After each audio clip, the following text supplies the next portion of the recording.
আমরা ইতিপূর্বে দেখেছি রাজাকার আওয়ামী লীগে ঢুকলে মুক্তিযুদ্ধ বেরোত, আর এখন দেখছি আওয়ামী লীগ, ছাত্রলীগ, যুবলীগ, গুন্ডা লীগ এনসিপিতে ঢুকে নিষ্পাপ হয়ে বেরোচ্ছে। হুঁশিয়ার করে বলতে চাই, যদি এনসিপির কোন নেতৃবৃন্দ আওয়ামী লীগকে, ছাত্রলীগকে, যুবলীগকে, গুন্ডা লীগকে যদি আপনারা পুনর্বাসন করেন, বাংলাদেশের সাধারণ জনগণ, বাংলাদেশের সাধারণ শিক্ষার্থী, বেসরকারি বিশ্ববিদ্যালয়ের শিক্ষার্থী, বেসরকারি বিশ্ববিদ্যালয়ের ছাত্ররা কোনদিন কোনোভাবে মেনে নিবে না, নিবে না, নিবে না।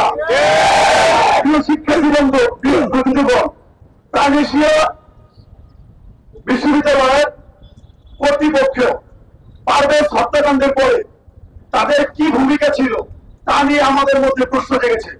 সুতরাং আজকে এই মানববন্ধনের মাধ্যমে প্রাণেশিয়া বিশ্ববিদ্যালয় কর্তৃপক্ষকে উদাত্ত আহ্বান জানাবো, আপনারা পারভেজ হত্যা মামলা এবং পারভেজের পরিবারের পাশে সর্বোচ্চ ভাবে থাকবেন, অন্যথায় আমরা এই প্রশ্ন সামনে নিয়ে আসতে বাধ্য হব।